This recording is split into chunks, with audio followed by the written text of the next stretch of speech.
First thing is first. What do I mean by pushing and pacing? Well, let's break it down, shall we?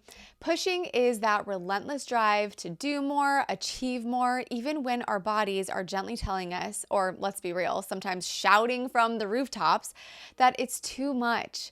This attribute, by the way, is one that most of us with chronic pain and anxiety possess. Yep, it just comes with the territory, I'm afraid. And pacing, on the other hand, is finding that perfect balance, honoring our bodies, and moving forward with intention and awareness without regretting it later. Sounds good. It's a brand new day. Hey. Wake up every morning and say, it's a brand new day. Hello, my beautiful brain babe, Kelly Nelson here. Welcome back to my channel where I help you self-heal chronic pain and anxiety through nervous system regulation. I respect your time, so let's just go ahead and get straight into it, shall we? Why does this matter of pushing versus pacing matter on this healing journey of yours? Because finding the right balance can be a game changer in not only your quality of life, but in your overall healing. It's about working with your body, not against it. Before I dive into your action steps, which of course, as always in these videos, is coming right your way, I want to dive a little deeper into both pushing and pacing so you can get a firm grasp on each of them and what they look like in some examples. So let's take a look at pushing. Let's say you wake up one day feeling a burst of energy and you decide, okay, today I'm going to tackle everything I've missed. You push through tasks, maybe even push through pain, and by the evening, you're left feeling utterly drained, and most likely your symptoms have been exacerbated times 100. You know exactly what I'm talking about, don't you? Why, dear Lord, do we do this to ourselves? Well, because we're human. There's a term for this outcome, by the way, and it's called post-exertional malaise, which, as I said, makes your health, symptoms, and healing process much worse. Now, the thing is, pushing might give you a temporary sense of accomplishment, but it often comes at a cost. It can lead to burnout, setbacks, and sometimes more symptoms. I know, it's like, shouldn't I be receiving an award for pushing? Shouldn't I be getting some sort of medal? Nope.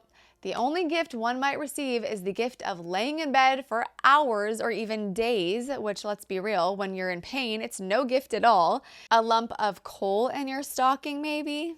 I don't know. I had to throw it out there. It's Christmas. Now, let's take a closer look at our friend, our ally. Maybe let's call him Santa Claus since we're on the Christmas theme. Which reminds me, I should have named pushing Scrooge or the Grinch. Pacing is about listening to your body, really taking the time to tune in and listen to what it needs. It's recognizing that healing is not a sprint, it's a marathon. Pacing allows you to make progress while respecting your body's limits. Look at it like planting seeds in a garden. You water them, you nurture them, and then you let them grow at their own pace. It's a gentle, steady approach that acknowledges the importance of sustainability in your healing journey. Hey friend, sorry to interrupt. Just a quick friendly reminder to ask if you're enjoying this video. If so, please be sure to hit that subscribe button and click the bell notification so you can continue to invite healing into your world. That's all. Okay, what I know you're here for, the action steps. And since you now know your goal is to pace, right? Always pace, pace, pace. I think if I ever got a tattoo, I think it might say pace. Let's get into how you can actually pace. Step 1. As stated earlier, regularly check in with yourself. How are you feeling physically, emotionally, mentally? This awareness will form the foundation of pacing for you. To really grasp where you're at, rate your symptoms on a scale of 1 to 10. If you're at a 1 to 3, then you know you can handle more throughout your day. But this is when you need to really look at yourself as an individual. What does that look like for you? Just because someone else might be able to, say, run a mile around the block at a 1 to a 3 doesn't mean that it's right for you. So write this down so you can refer back to it. What does your 1 to 3 scale threshold look like for you? Now, if your symptoms are at, say, a 4 to a 7, you now know you're in the territory of needing to scale back a bit for the day. But what does this look like? And then 8 to 10, this is when not only should you be scaling back, but you should also be tending to your symptoms. I know for me, this means taking a hot bath, getting into bed early and reading an uplifting book, getting in the sauna, taking everything off of my to-do list and saving it for tomorrow. What does that look like for you? Let me know in the comments. I really, truly want to know. Step 2, set realistic goals. Break down your tasks into smaller, manageable goals. This not only makes them less overwhelming, but also allows for a more gradual and sustainable progress. I became the queen of all queens when it came to breaking my goals down. And oh, did it help me. I felt less overwhelmed, and when I was able to check off the smaller things, it gave me a sense of accomplishment, and I know it will for you too. Step 3, learn to say no. Is it terrible that this might be my favorite one? Please don't judge me. Understand that saying no is not a sign of weakness. It's a powerful act of self-care. Prioritize what truly matters on your healing journey. And guess what? If someone doesn't understand that, that's their problem. To heck with them. Okay, that might be a little mean. Sorry, Aunt Vicky. But seriously, if someone is caring enough, they will understand.